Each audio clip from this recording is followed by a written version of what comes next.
Bonsoir, merci de nous retrouver pour la foi prise au mot, consacrée aujourd'hui au mot pape. Alors, aujourd'hui, tout le monde sait qui est le pape, c'est une figure médiatique, très respectée, même des non-catholiques, qui exerce surtout un magistère spirituel sur l'Église et sur le monde. Au cours de l'histoire, il n'en a pas été de même. Il y a eu des papes inconnus, il y a eu des papes peu recommandables, et il y a eu des papes grands seigneurs qui avaient qui exerçaient leur magistère sur aussi des possessions.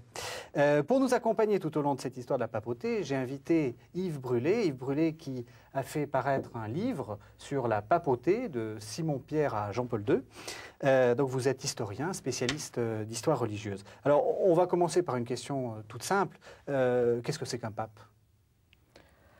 Un pape, c'est un successeur. Dans ce sens qu'on ne peut pas raconter l'histoire des papes comme on raconterait l'histoire des États-Unis d'Amérique ou des empereurs de Chine. Il est un successeur, c'est un chef spirituel, et il se raccroche à une longue histoire. Il est le maillon d'une chaîne qui le rattache à Saint-Pierre et par là au Christ. Donc c'est un successeur et c'est le successeur des évêques de Rome. Et le titre de pape, qui est apparu dans les premiers siècles, a été donné non pas comme un plus, si vous voulez, mais c'est parce qu'au départ on appelait les évêques des papes et que ce titre est resté spécialement pour l'évêque de Rome, pour le distinguer des autres en raison de sa primauté dans l'Église universelle. Oui, pape voulant dire tout simplement père. Exactement. Voilà. Alors le premier pape, c'est Simon-Pierre. Pourquoi est-ce qu'on l'a choisi ? Alors, qui on l'a choisi? En fait, c'est Jésus qui l'a choisi, oui, semble-t-il, si on en croit les évangiles, puisque donc, vous connaissez l'histoire de Simon-Pierre dans les évangiles, de ses rapports avec le Christ. Il apparaît donc très nettement, si on lit les documents, même en historien et non pas en homme de foi, on voit bien que Saint-Pierre apparaît beaucoup plus souvent que les autres et dans des circonstances qui montrent que c'est lui qui est reconnu comme le chef. Et il se trouve ensuite que Saint-Pierre est allé à Rome. Donc, il est devenu, alors peut-être pas, il n'a sans doute pas porté le titre de pape, ni peut-être même le titre d'évêque de Rome, puisqu'il en avait un qui était supérieur à tout cela, qui était celui d'apôtre. Donc, il est à Rome. On ne sait pas exactement quand il est venu à Rome, mais on peut dire que, d'un point de vue archéologique, on a retrouvé sa tombe au Vatican lors des fouilles qui ont eu lieu au XXe siècle. Donc, on peut dire qu'il a au moins été enterré à Rome. Donc, comme apôtre, il était forcément le chef de la communauté des premiers chrétiens de Rome. D'accord. Alors ensuite, il y a eu des successeurs. On en connaît la liste, on sait qui ils sont?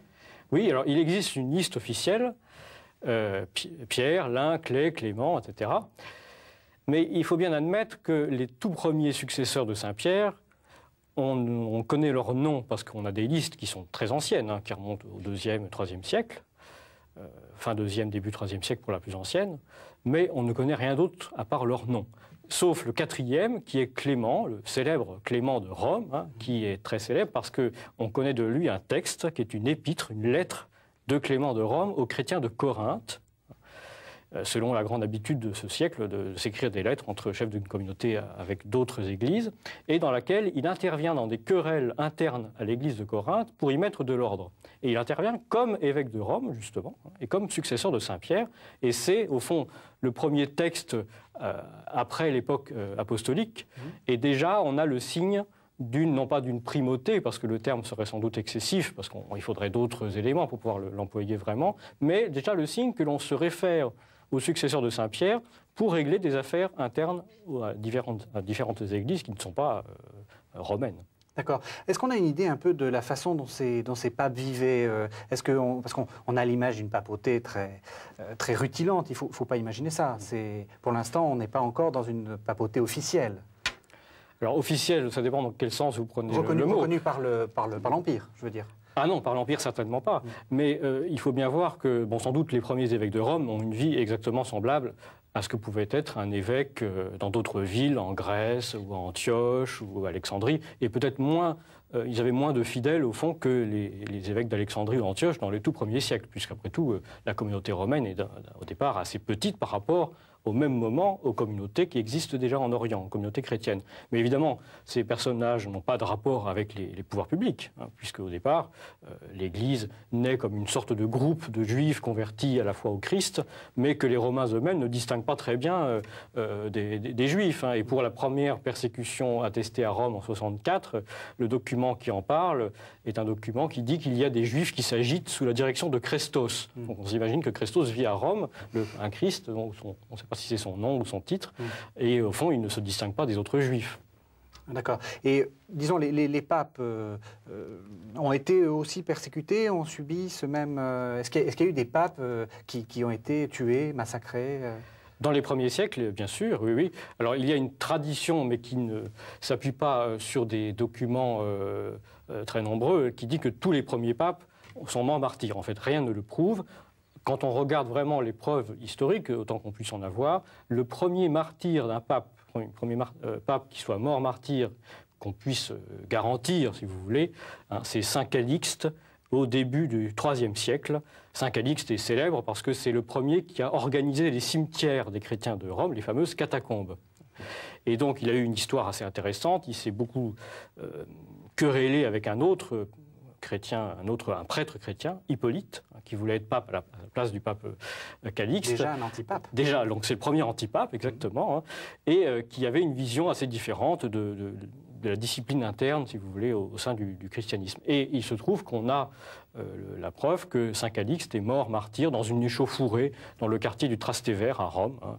Et donc là, on peut dire que c'est le premier mort martyr. Mais il y en a bien sûr beaucoup d'autres après, puisqu'on a plus de documents pour le IIIe siècle. Et puis il y a ces grandes persécutions de l'Empire romain à partir de 250, hein, qui font là un certain nombre de papes et de diacres et de prêtres et de chrétiens martyrs à Rome. D'accord. Alors tout change en 312, puisque c'est le début d'une sorte de reconnaissance officielle de l'Église par Constantin. Est-ce que ça change les choses sur la place du pape, sa figure ? Oui, bien sûr. À partir du moment où le chef de l'Empire romain, Constantin, devient lui-même chrétien, alors avec beaucoup de bémols, hein, parce qu'il reconnaît d'abord le christianisme, il l'accepte, il lui donne des libertés, il lui donne des privilèges même, hein, puisqu'il donne à l'évêque de Rome donc une situation officielle.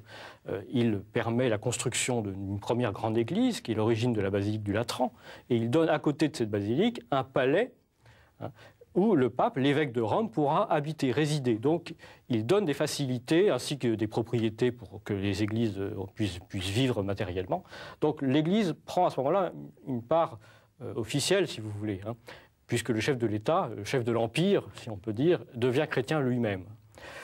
Mais il y a eu déjà avant des situations d'apaisement. Hein. Les persécutions ne sont pas du tout permanentes. Au contraire, il y a eu de grandes périodes d'apaisement avant même l'avènement de Constantin. Alors, il y a une figure qui se détache un petit peu plus tard, c'est la figure de Léon Ier. Léon Ier, c'est le pape qui a défendu la ville de Rome contre Attila. C'est de la légende ou c'est vrai ? Non, non, ce n'est pas la légende. Alors, il y a toujours une part d'embellissement de l'histoire, mais effectivement, Saint Léon le Grand est un personnage très important. Alors, on ne se situe plus dans le même contexte que Constantin, puisque à l'époque de Léon le Grand, donc au milieu du Ve siècle, l'Empire romain d'Occident est en train de s'effondrer. Et donc, en revanche, il reste une autorité très forte à Rome, qui est de plus en plus celle de l'évêque, qui prend de plus en plus de responsabilités. Et contre l'arrivée d'Attila, l'évêque de Rome prend les choses en main, il arrive à négocier pour que les troupes d'Attila contournent Rome et ne prennent pas la ville. Donc c'est en cela qu'il est surtout célèbre, mais il est aussi célèbre pour un autre point, c'est que sous son règne, sous son pontificat, il a réussi à faire reconnaître la voix de l'évêque de Rome comme étant une primauté spirituelle d'un point de vue doctrinal. Il y a eu à cette époque-là le concile de Chalcédoine, en 451, et au cours de ce concile, qui n'avait donc pas lieu à Rome, hein, les évêques qui étaient réunis, en l'absence de l'évêque de Rome, ont reconnu que Pierre a parlé par la bouche de Léon. C'est-à-dire que la position prise sur ce point doctrinal précis par le pape, par l'évêque de Rome, s'imposait aux autres, et donc était à la base de la décision du concile de Chalcédoine. Donc c'est le premier moment d'une sorte d'affirmation des papes. Non, parce que déjà avant, et même dès les premiers siècles, il y a, même dans l'époque des persécutions, hein, l'évêque de Rome a un rôle parce qu'on va lui demander de trancher des différends doctrinaux. Et saint Irénée, par exemple, Irénée de Lyon, évêque de Lyon, dit très clairement qu'il faut se référer à l'évêque de Rome pour décider qui a raison dans les disputes doctrinales qui ne cessent de se multiplier dès les premiers siècles. Merci Yves.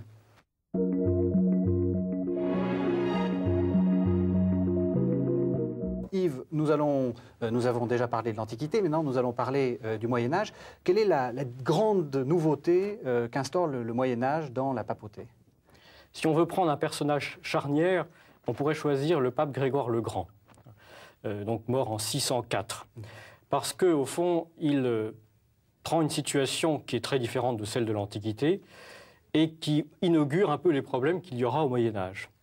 Et c'est surtout celui qui devient un peu le premier pape chef d'État. Il exerce une sorte de puissance temporelle sur la région de Rome, et c'est les origines des États pontificaux. Dans quelles circonstances? Eh bien parce qu'il a fallu, dans les circonstances du Haut Moyen-Âge, que le chef de l'Église de Rome, l'évêque, prenne en charge lui-même l'organisation de la défense de la ville. Ça s'est produit dans d'autres villes de cette époque, où l'évêque souvent était la seule autorité capable d'organiser les choses. Eh bien à Rome, c'est ce qui s'est passé. Rome dépend en théorie de l'Empire byzantin, mais les Byzantins ne peuvent pas s'en occuper. Donc le pape organise lui-même la défense de la ville, et il devient en quelque sorte un chef temporel, avec des terres autour de Rome pour protéger son pouvoir aussi d'éventuelles invasions. Alors, il est donc ce chef, une sorte oui, il est propriétaire il est seigneur d'une certaine façon de ces terres. Oui, c'est le chef temporel. Il n'est pas propriétaire de tout, mais c'est un peu le chef d'État d'un territoire, même si théoriquement, le chef d'État reste encore l'empereur qui règne à Byzance, mais qui est vraiment très loin. Mais est-ce qu'il arrive à maintenir son pouvoir très longtemps ? Alors tout dépend bien sûr des circonstances, et c'est justement à cause des risques qui pesaient sur la ville de Rome et donc sur l'indépendance du pape que les Carolingiens, au 8e siècle, ont été appelés, avec Charlemagne, d'abord Pépin le Bref, puis Charlemagne, ont été appelés à jouer un rôle très important dans l'histoire de l'Église romaine, et qui va jusqu'à donc, le couronnement de Charlemagne en 800 comme empereur d'Occident. C'est-à-dire, il a défendu le pape. Voilà, le pape était pris... Il y a deux choses. Il y a d'abord le côté stratégique. Il y a les Byzantins qui ont leurs intérêts, qui essaient de reprendre pied à Rome. Il y a le royaume des Lombards au nord de l'Italie qui essaie de peser, de faire pression sur Rome. Et puis, il y a une troisième solution, un recours, qui est le royaume des Francs. Et le pape fait alliance avec les Francs, qui sont un peu la puissance montante de l'Occident. Et donc, en échange de leur reconnaissance, le pape vient à Saint-Denis pour sacrer Pépin le Bref roi des Francs, ce qui est quand même le début de l'alliance du trône et de l'autel en France. Et en échange, Pépin le Bref puis Charlemagne protègent l'indépendance du pape comme souverain des États qui deviennent les États pontificaux et comme chef de l'Église. Donc il y a une sorte d'accord entre les deux, et c'est sur cet accord donc qui est à la fois stratégique, mais aussi spirituel, mais aussi avec un programme qui est de rénover l'Empire romain, avec à sa tête un empereur et un pape, l'un pour le pouvoir temporel et l'autre pour le pouvoir spirituel. Alors, on va faire un saut chronologique important, puisqu'il y a une certaine période de faiblesse après cette période plutôt florissante des Carolingiens, et il y a un pape qui réussit à faire une sorte de réforme, qui est Léon IX. Alors, on parle de réforme grégorienne, et le pape qui commence cette réforme, c'est Léon IX. Oui, alors en fait, il y a plusieurs papes successifs.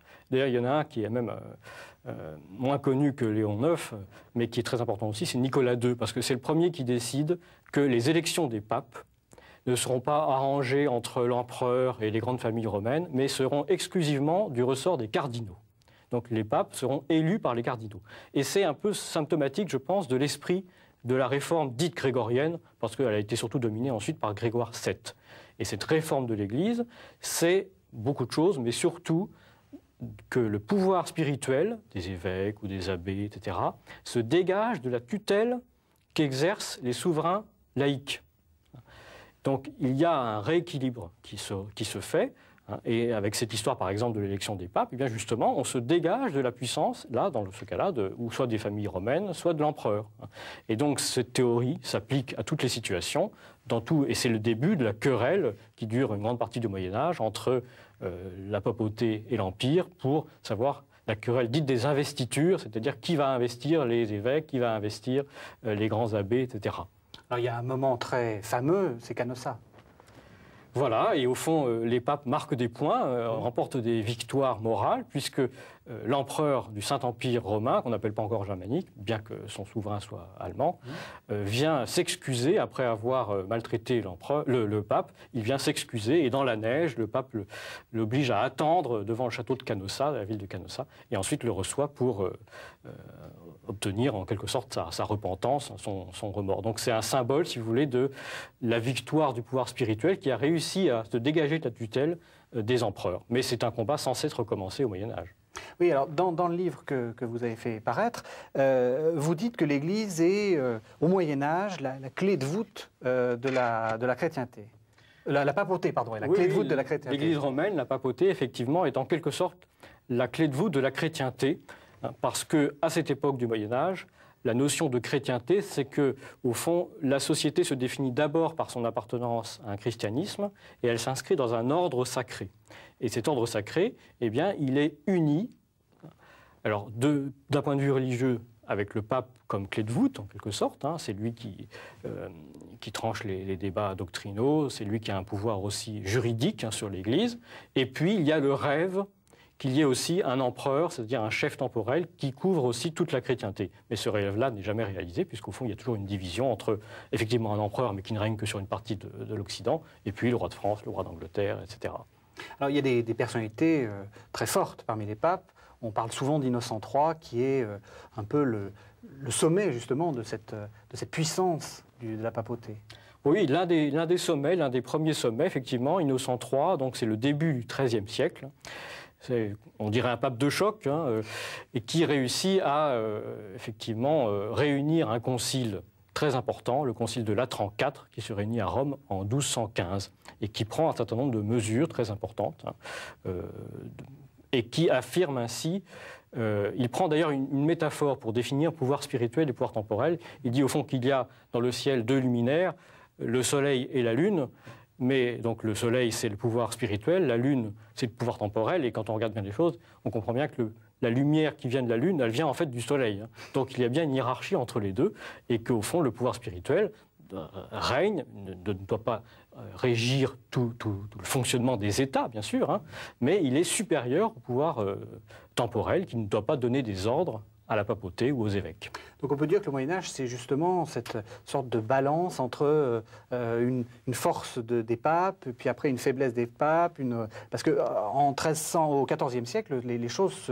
se gâtent un peu, en particulier en France, où le roi de France n'a aucune envie de se faire dicter sa loi par le pape de l'époque. Tout à fait. Donc après la période de Saint-Louis, qui finalement a été relativement favorable, parce qu'au fond, la papauté elle-même était devenue un peu sous influence française, hein, il y a donc le roi Philippe le Bel, donc à la fin du XIIIe, début XIVe siècle, qui a un bras de fer, si on peut dire, avec le pape de l'époque, qui est Boniface VIII. Et au départ, c'est simplement une querelle fiscale. Philippe le Bel a besoin d'argent, il veut imposer, donc créer un impôt supplémentaire sur le clergé. Mais le pape dit non, le clergé, ça relève de moi et non pas du roi. Et le roi dit, au contraire, le clergé en France relève de la France. Donc il y a évidemment là un problème de principe qui se pose. Comment le trancher? Eh bien donc c'est cette longue querelle qui aboutit en 1303 à un incident absolument extraordinaire et symptomatique des temps modernes qui déjà pointent leur nez. C'est qu'à côté de Rome, dans la ville d'Anagni, le pape est dans son palais et le palais est littéralement investi par Philippe de Nogaret, qui est envoyé par le roi Philippe le Bel, et Philippe de Nogaret entre dans la pièce où se trouve le pape et le brutalise, le gifle, semble-t-il, on ne sait pas très bien exactement ce qui s'est passé. Il s'ensuit un pillage du palais pontifical, et humilié par ces faits, ce qu'on appelle l'attentat d'Anagni, Boniface VIII meurt quelques jours plus tard à Rome, et en quelque sorte, en 1303, le pape est mort, vive le roi. C'est le début d'une affirmation qui va ensuite sans cesse s'accentuer dans l'Occident chrétien, c'est-à-dire que le pouvoir qui va contester la place du pape dans la chrétienté, ce n'est pas tellement l'Empire qui est très affaibli à ce moment-là, mais ce sont les États-nations, les États modernes qui commencent à se constituer et qui sont de plus en plus forts. Et donc le roi de France installe un pape à Avignon. Alors pas exactement, parce que la papauté quitte Rome pour des raisons complexes qui tiennent aussi à la situation à Rome. Mais ils viennent s'installer à Avignon pour des raisons assez multiples, mais ils ne tombent pas sous la tutelle du roi de France. En fait, Avignon est en quelque sorte à la frontière entre la mouvance impériale et la mouvance du roi de France. Mais c'est vrai que il s'installe là, le pape, pour pouvoir être plus proche de ceux avec qui il doit négocier pour traiter les affaires, c'est-à-dire essentiellement le roi de France maintenant. Merci Yves.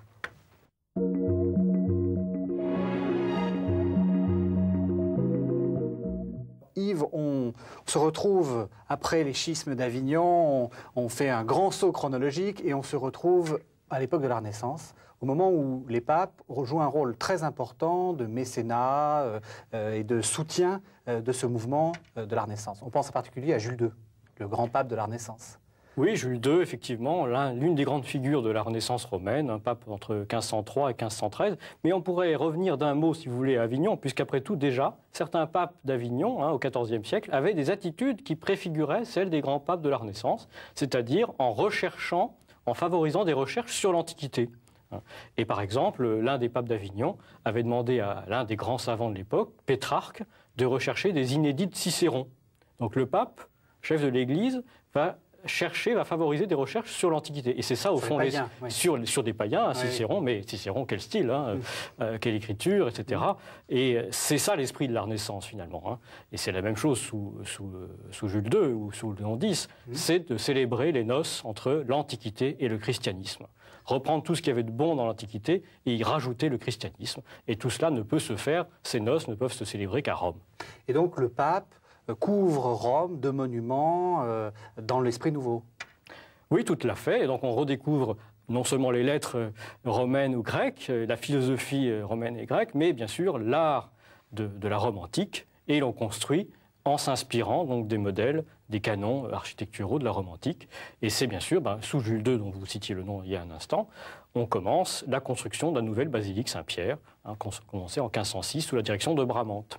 Alors, toute cette politique un peu de prestige coûte cher et on a accusé certains papes, dont Léon X, dont vous aviez parlé là, d'avoir un peu dilapidé l'argent de l'Église. Ça, c'est un jugement de valeur. L'historien n'a pas apporté ce genre de jugement. Effectivement, la construction de la Rome de la Renaissance, mais qui commence bien avant Jules II ou Léon X, coûte effectivement très cher. Et cet argument a été mis en avant par Luther, notamment pour justifier sa réforme, mais qui a quand même beaucoup d'autres causes. Et cet aspect-là a joué certainement un rôle parce qu'il s'agissait d'un rejet des impôts que l'on demandait en Allemagne. Mais c'est quand même l'une des causes seulement de la réforme. Il ne faut pas réduire cela à ce point de vue. Parce qu'on critique les papes de la Renaissance, vous avez dit les Médicis, les Borgia, pour leur côté très dépravé. Est-ce que c'est une légende ou est-ce que c'est la réalité ? Bon, dépravé, c'est peut-être excessif. C'est vrai qu'il y a des pratiques qui sont celles des cours à l'époque de la Renaissance et qui se retrouvent dans la cour qui est le Vatican. Alors bien sûr, cela peut être contestable et de notre point de vue, ça l'est certainement. Mais je crois que, effectivement, même si un pape avait des enfants, à l'époque, ce qui primait dans le choix du pape, c'est de savoir s'il serait un bon administrateur. Parce que, évidemment, les problèmes de l'époque étaient ceux d'un chef d'État qui devait défendre le principe de la papauté comme on défend un État. Et même Jules II prenait la tête de ses armées contre les envahisseurs. Donc, si vous voulez, il y a un ensemble de choses qui doivent être prises en compte pour comprendre ces papes de la Renaissance. Mais je crois que l'image la plus juste, c'est que au Vatican, sur cette colline, ils réunissent les plus grands artistes pour les faire travailler à partir de quoi ? Eh bien, à partir des sculptures que l'on trouve dans le sol romain et qu'on dégage et que l'on va étudier parce que c'est ce qu'il y a de plus beau. Et c'est ainsi que Rome, comme elle a dominé le monde dans l'Antiquité, va pouvoir enfin et de nouveau, sous l'égide du christianisme, dominer le monde moderne. Alors, quand même, la papauté est contestée, vous avez dit par la Réforme, et elle essaie de réagir en lançant ce qu'on appelle le mouvement de contre-réforme. Oui, l'expression contre-réforme ne traduit qu'un aspect, en fait. C'est la réponse aux réformes protestantes sur tel ou tel point de doctrine. On emploie plus volontiers le terme de réforme catholique, qui est beaucoup plus large, si vous voulez, et qui est plus positif. Il ne s'agit pas simplement de répondre aux protestants, mais de réformer. Et c'est un courant qui commence d'ailleurs même avant Luther, à ce souci de réforme de l'Église, d'obliger les évêques à être plus présents dans leur diocèse, d'y prêcher, d'y former les prêtres, etc. Et cela, c'est le courant qui donne naissance au Concile de Trente, longue affaire, qui va ensuite on appelle l'Église tridentine, donc après le concile dit de Trente. L'une des figures importantes, c'est Pie V, Saint Pie V, le fameux de la messe de Saint Pie V. C'est une figure particulièrement importante?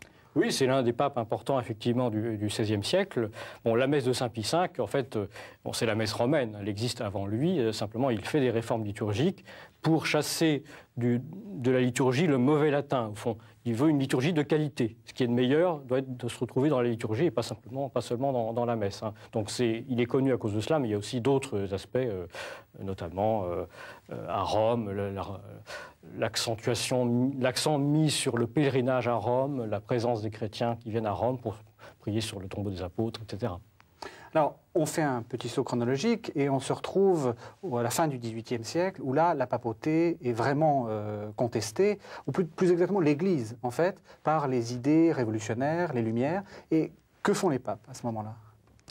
Alors, en 1789, d'abord, le pape de l'époque, Pie VI, qui a été un grand pape, qui a régné presque 25 ans, voit les événements français avec un certain scepticisme. On ne comprend pas très bien ce qui se passe, on ne sait pas du tout comment ça va tourner, et on est un peu surpris de voir, par exemple, un évêque, l'évêque d'Autun, Monseigneur de Talleyrand-Périgord, proposer la nationalisation de tous les biens du clergé pour combler le déficit des finances de l'État royal. C'est ce qui se passe en novembre 1789, et c'est le début de la crise religieuse qui va diviser la France pendant la Révolution, puisqu'à partir de ce moment-là, l'État englobe en quelque sorte le clergé comme des fonctionnaires, il va les payer. C'est le principe, au début de la Révolution, de la constitution civile du clergé. Mais cette constitution civile du clergé est une loi française qui a été faite sans négociation avec le pape. Et donc le pape se trouve totalement écarté de la réorganisation complète de l'Église de France, qui à ce moment-là se divise. Le pape Pie VI condamne la constitution civile du clergé. Et à partir de là, c'est un engrenage qu'on aimerait dire presque infernal, qui va diviser la France révolutionnaire en deux, l'Église en deux, il y a deux églises concurrentes, et le pape est considéré à ce moment-là, en plus quand la guerre va éclater en Europe, comme un ennemi de la Révolution et un ennemi de la République française. Et c'était le cas, ou c'est simplement un manque de compréhension? Il y a des principes de la Révolution qui sont rejetés par le pape, mais les choses s'aggravent quand la Révolution a voulu réorganiser d'elle-même l'Église de France, et puis surtout à partir du moment où il y a la guerre, puisque le pape, même s'il n'est pas une armée envoyée contre la République française, est considéré comme une puissance spirituelle mise au service des ennemis de la Révolution, de la première coalition. Et c'est à ce titre qu'en 1798, Rome est occupée par l'armée française, l'État pontifical est aboli, les Français proclament la République romaine, et le pape arrêté est emmené prisonnier en France, et il meurt dans les prisons du Directoire à Valence, le 29 août 1799. Donc le pape Pie VI meurt prisonnier des Français sous la Révolution, et à ce moment-là, on dit le dernier pape est mort. Et alors, ce n'est pas exactement le cas, puisqu'il y a un successeur qui est Pie VII. Voilà, exactement. Donc quelques mois plus tard, après un conclave, il faut bien le dire, assez compliqué, qui a duré 3 mois, un nouveau pape est élu, et ce sera Pie VII. Donc ça, c'était en mars 1800. Mais à ce moment-là, il y a beaucoup de choses qui ont déjà changé, puisque la France est tombée dans les mains d'un consul, Napoléon Bonaparte, général républicain, qui déclare « la Révolution est finie ». Alors, ce sera une nouvelle page de l'histoire. Au fond, la Révolution est peut-être finie en France, mais elle se prolonge dans ses principes.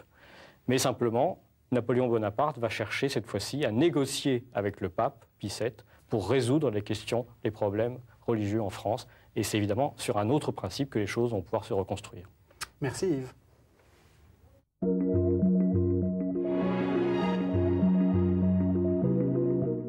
Yves, on avait laissé Pie VI mort à Valence et Pie VII en train de négocier avec Napoléon son concordat. Qu'est-ce qui se passe? À ce moment-là, Pie VII réussit à restaurer les États pontificaux? Alors d'abord en 1800, effectivement, la situation change parce qu'il y a deux hommes nouveaux. Napoléon Bonaparte qui a pris le pouvoir en France et puis Pie VII donc, qui a été élu à Venise et non pas à Rome au terme d'un très long conclave en mars 1800. Et ces deux hommes comprennent qu'il y a un grave problème qui pèse sur toute l'Europe, c'est la situation religieuse en France, puisqu'il y a une division entre deux églises. Il y a un schisme, l'église constitutionnelle qui est un peu moribonde, il faut bien le dire, et puis l'église réfractaire, celle qui a refusé la Révolution, qui est aussi très mal en point. Mais il y a encore beaucoup de catholiques en France, et ces gens-là, on a besoin de les réconcilier pour consolider la paix que Napoléon, malgré tout, essaie de construire dans la République française. Donc il se décide à négocier un accord qui sera un concordat, et donc qui est en rupture par rapport à la Révolution. Parce que la Révolution avait dit, au fond, la nation est souveraine, donc c'est la nation seule qui va décider du statut de l'Église en France, sans le pape. Là, on va négocier un accord. Alors, chacun fait des concessions, bien sûr, mais on repart sur de nouvelles bases, et donc c'est le début du concordat de 1801, qui va durer jusqu'à la séparation de l'Église et de l'État en 1905. Mais les rapports entre Napoléon et Pie VII sont très vite orageux. Alors il y a cet épisode d'abord en 1804. Pie VII accepte de venir à Paris, de Rome à Paris, pour assister et bénir le couronnement de Napoléon Ier, qui se couronne lui-même, au fond, qui prend sa revanche 1000 ans après Charlemagne. Oui, et puis on dit qu'il le fait attendre, il aurait un peu... C'est un peu, effectivement, c'est un peu une sorte de canossa à l'envers. Oui, c'est cela. Pie VII fait le voyage dans l'espoir d'obtenir un certain nombre d'avantages pour l'Église catholique. Et Napoléon en a besoin parce que ça lui donne un relief supplémentaire. Ça lui permet de rallier surtout les royalistes qui étaient en général catholiques. Et donc, qui peuvent voir, puisque le pape est venu de Rome à Paris, eh bien, Napoléon n'est pas si mauvais que ça. Donc ça lui permet de rallier les royalistes. Mais après cet épisode, très vite la désillusion tombe, et après la bataille d'Austerlitz en 1805, il y a un échange de lettres extrêmement dur entre Pie VII et Napoléon répond à Pie VII, « Vous êtes souverain à Rome, mais j'en suis l'empereur ». Donc au fond, son empire déjà a dépassé les frontières de la France, et pour lui, le pape est destiné à n'être qu'une sorte de grand aumônier de l'empire qui, lui, va finalement couvrir une grande partie de l'Europe. Alors Pie VII, c'est vrai que dans l'histoire française, on le prend un peu pour un pape... disons faible, puisque c'est Napoléon qui essaye de le circonvenir. Est-ce que c'est le cas? Est-ce que c'était une figure aussi faible qu'il en avait l'air? Lequel des deux a gagné? C'est pas Napoléon, c'est Pie VII, puisqu'en 1814, Napoléon est déchu, il règne sur l'île d'Elbe, ce qui n'est quand même pas grand-chose, et bientôt sur Sainte-Hélène, où il ne règne pas du tout, alors que le pape, lui, a retrouvé les États pontificaux en 1814 après avoir été prisonnier de Napoléon en France. Donc c'est bien le pouvoir spirituel qui l'a emporté. Ceci dit, je suis bien d'accord que l'Église est quand même affaiblie, dans ce sens que si Napoléon avait gagné la campagne de Russie, à ce moment-là, le pape aurait été obligé de céder un certain nombre de prérogatives. Et que serait-il resté à ce moment-là de la papauté? Nul ne le sait. Mais le résultat, c'est que le pouvoir spirituel a été fort, même si le pape avait vu ses pouvoirs très affaiblis. Alors, le successeur de Pie VII, donc en 1823, il y a une petite transition, mais c'est 1831, Grégoire XVI. Qui est Grégoire XVI? Alors, Grégoire XVI est un personnage peu connu et qui a plutôt mauvaise presse, parce que, évidemment, il a pris une encyclique qui est très impopulaire en 1832, qui condamnait le catholicisme libéral. Au fond, il avait été sollicité par les Français, Lamennais, Montalembert, Lacordaire, pour dire si les principes du libéralisme, qui étaient alors triomphants en France, étaient compatibles avec le catholicisme. Et donc, il a été obligé de trancher le débat, et il a dit non. Donc, c'est le début d'une longue crise entre catholiques intransigeants attachés à Rome et catholiques libéraux. Et pour cette raison, Grégoire XIII est plutôt connu comme un pape intransigeant, antilibéral, antidémocratique. Il avait quand même certains côtés intéressants dans ce sens qu'il a été, avant d'être pape, le préfet de la propaganda, c'est-à-dire un peu l'administration des missions à Rome. Et donc il avait une connaissance assez approfondie des missions lointaines qui se développaient beaucoup au XIXe siècle. Alors, le successeur domine d'une certaine façon le XIXe siècle, puisque d'abord il a un pontificat très long, de 1846 à 1878, c'est Pie IX. Alors, Pie IX commence son pontificat plutôt en accueillant avec sympathie les mouvements de libération de 1848.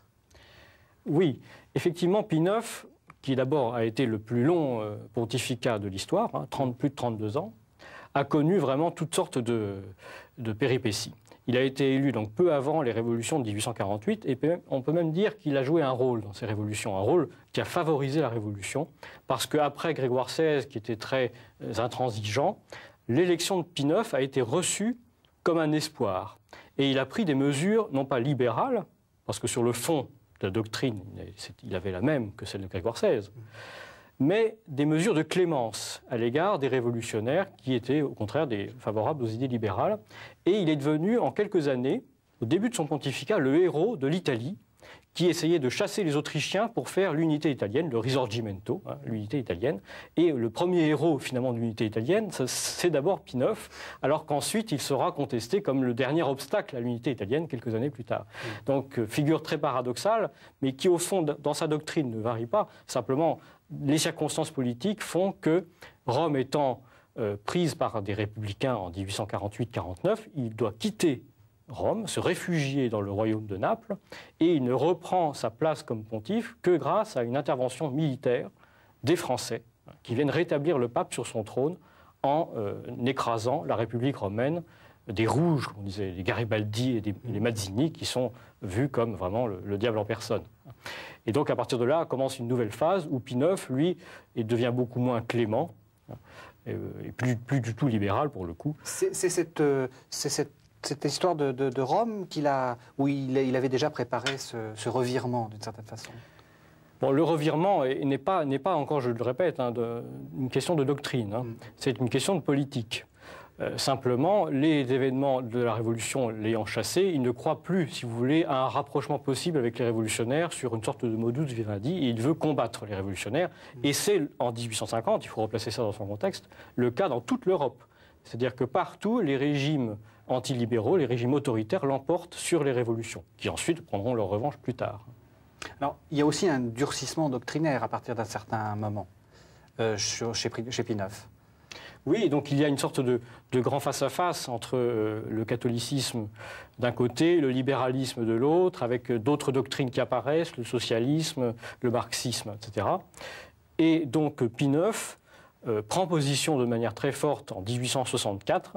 Il publie un catalogue, un syllabus, de toutes les erreurs que l'Église condamne dans tout ce que l'on dit à l'époque donc du Second Empire, au fond, d'un point de vue doctrinal. Et ce syllabus est très mal reçu, bien sûr, hein, et l'on montre Pie IX comme étant l'obscurantisme, la lutte contre les libertés modernes, et puis surtout le dernier de ces papes chefs d'État, puisqu'au fond, Pie IX est encore un chef d'État, il sera le dernier à avoir les États pontificaux qu'il perd en 1870. Alors, après, il y a un successeur qui est Léon XIII, qui est beaucoup plus souple. Alors, quand on disait ça à Léon XIII, il était furieux, justement, parce qu'il n'acceptait pas du tout qu'on le présente comme un diplomate, prêt à céder sur tout, au fond, alors que son prédécesseur, Pie IX, était au contraire intransigeant. En fait, les choses sont beaucoup plus nuancées, hein, mais c'est vrai que Léon XIII a un caractère différent. Hein. Pie IX a été très populaire, hein, il est resté très populaire, il était très aimé parce qu'il était proche des gens, au fond. Hein. Il allait dans les rues de Rome, un peu ce que fera Jean XXIII plus tard, mais qui n'invente pas, finalement, il reprend des choses qui ont déjà existé. Et Léon XIII, au contraire, est beaucoup plus distant, mais c'est plus un homme qui a le sens de la politique et qui va essayer d'éviter les affrontements, éviter les crises. Et il aura du travail, parce qu'à l'époque, c'est la Troisième République. En 1879, donc un an après son élection, les républicains arrivent au pouvoir à Paris, et c'est le début des lois anticléricales sur l'école, sur les congrégations, etc. Et là, donc, Léon XIII doit faire preuve de beaucoup de diplomatie pour éviter une rupture qui serait très grave avec la République française. Ce que ne va pas faire son successeur, qui est Pie X, qui lui est beaucoup plus rude. On revient à un pontificat comme celui de Pie IX. Alors avec beaucoup de différences tout de même, parce que le contexte est tout de même a beaucoup changé. Hein. Mais Léon XIII donc, meurt en 1903, et déjà à l'époque, la France est gouvernée par un gouvernement, celui d'Émile Combes, qui mène une campagne laïque, selon l'expression de l'époque, qui va conduire jusqu'à la séparation de l'Église et de l'État. Mais effectivement, donc, Pie X n'a pas du tout le même caractère que Léon XIII. C'est un homme qui n'a jamais travaillé à la curie romaine, qui n'a pas été diplomate, qui a été simplement un évêque. Et pour les aspects diplomatiques de sa fonction pontificale, il se fait aider par le cardinal Méry del Val, qui est un encore jeune diplomate, pontificale, qui lui a une vision très stricte de ses rapports avec les États. Et donc son intransigeance est l'une des causes de la rupture avec la République française, mais il y a aussi beaucoup d'autres causes sur lesquelles on pourrait s'étendre davantage. Merci Yves.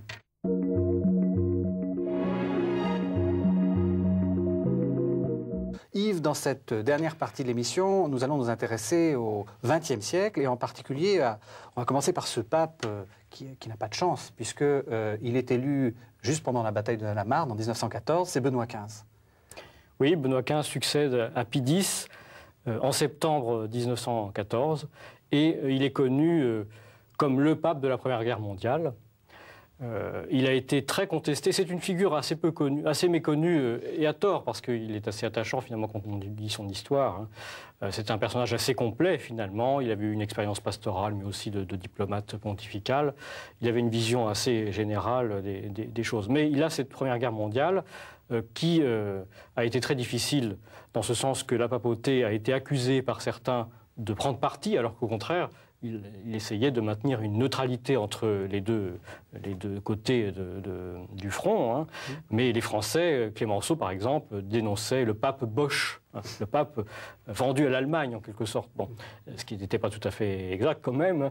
Et les tentatives de paix qu'il a menées en 1917 notamment ont échoué parce qu'en 1917, ma foi, aucun des deux côtés ne voulait...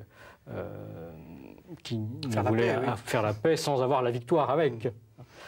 Donc Benoît XV a connu cette guerre, la Première Guerre mondiale, mais il est mort en 1922, donc il a eu le temps de faire un certain nombre de choses après, et notamment une encyclique très importante sur les missions, puisque c'est celui qui a formulé de la manière la plus claire et nette la nécessité dans les pays de mission de former des clergés indigènes, c'est-à-dire dans les populations. Les clergés africains dans les pays d'Afrique et non pas uniquement liés aux congrégations occidentales qui pouvaient être contestées à cause de leur lien avec les forces coloniales. Alors, son successeur, donc en 1922, a meilleure réputation, entre guillemets, puisque on dit souvent que c'est le pape qui a résisté au nazisme. Donc il s'appelle Pie XI, mais c'est plus que ça, Pie XI. Oui, c'est beaucoup plus que ça. Pie XI, c'est vrai que son pontificat est quand même marqué essentiellement par les rapports entre la papauté et les États, hein, et les pouvoirs politiques. Mais avant de lutter contre le nazisme, il a d'abord conclu l'accord que Benoît XV avait commencé à négocier avec la France pour trouver un apaisement après la crise de la séparation de l'Église et de l'État en 1905. Et donc en 21, 23, 24, un certain nombre d'accords sont pris avec la République française qui conduit à un apaisement et à l'acceptation de la loi de 1905 par les catholiques français. Hein. Donc ça, c'est quand même un point important. De même qu'il apaise aussi la relation avec l'Italie. Oui, alors les relations avec l'Italie sont très complexes parce que l'année de l'avènement de Pie XI, c'est aussi l'arrivée au pouvoir de Benito Mussolini. Donc les relations sont complexes parce qu'après tout, le régime fasciste, on ne sait pas très bien comment il va tourner. Il y a la question romaine qui est toujours pendante depuis 1870. Et finalement, en 1929, un accord est conclu, hein, ce qu'on appelle les accords du Latran, qui crée la Cité du Vatican. Donc l'Italie reconnaît que le pape est chef d'un État temporel, même symbolique, mais qui existe vraiment. Et il y a un concordat entre l'Italie et la papauté. Mais après, dans les années 30, les relations se tendent considérablement entre le pouvoir fasciste et la papauté. Et c'est dans ce contexte que Pie XI prend plusieurs encycliques, une contre le fascisme italien, et puis surtout en 1937, deux grandes encycliques, à 2 jours près, l'une contre le nazisme et une autre contre le communisme, qui évidemment est tout puissant en Union soviétique. On a coutume d'opposer la figure très, très franche, très ferme de Pie XI avec son successeur. Pie XI meurt en 1939, avec son successeur Pie XII, dont on a beaucoup critiqué l'attitude. Alors qu'en est-il vraiment ? Bon, d'abord, il faut dire que la transition entre Pie XI et Pie XII, elle est presque naturelle. Donc, il est difficile d'opposer les deux, alors que pendant les 10 dernières années de son pontificat, Pie XI a eu comme principal collaborateur Eugenio Pacelli, le futur Pie XII. Donc, au fond, il y a une grande continuité entre les années 30 et les années 40. Hein. Alors, évidemment, Pie XII a été l'objet de critiques très importantes au sujet de son attitude pendant la guerre. Alors, il y a plusieurs choses, mais notamment la non-dénonciation officielle et énergique de la Shoah lorsqu'il en a eu connaissance.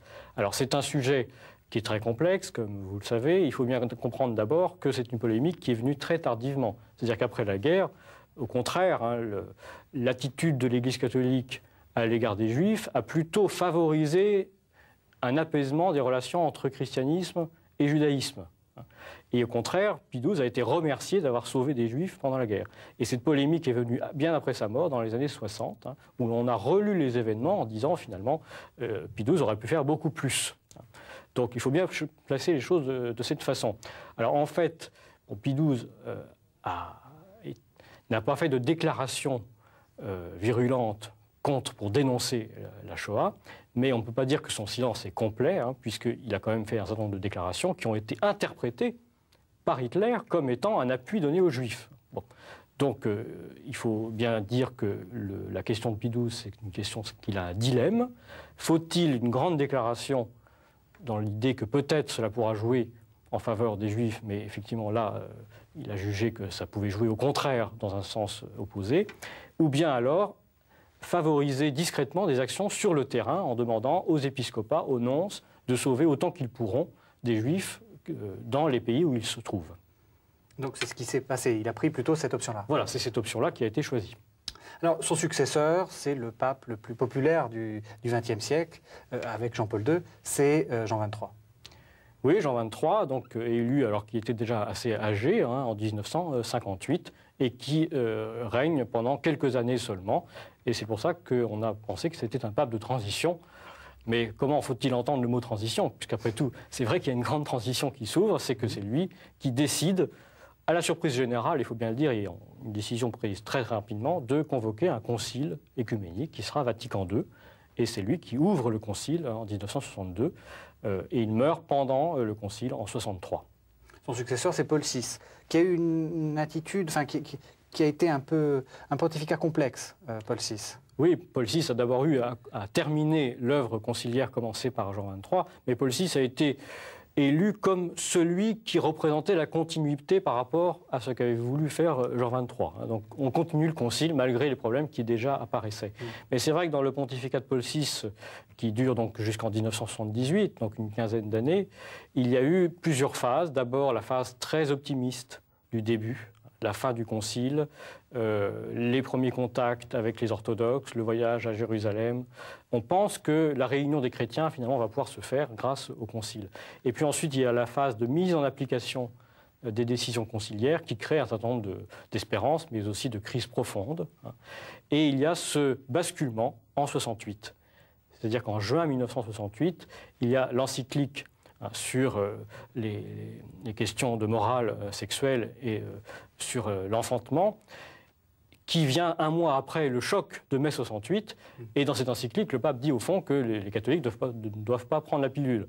Alors évidemment, c'est une catastrophe. À ce moment-là, tout le monde se retourne contre lui, et y compris parmi les cardinaux, parmi les évêques. On prend position contre le pape en disant, au fond, voilà, le concile nous avait fait croire que l'Église s'ouvrait au monde, mais voilà, ça y est, on referme les portes, etc.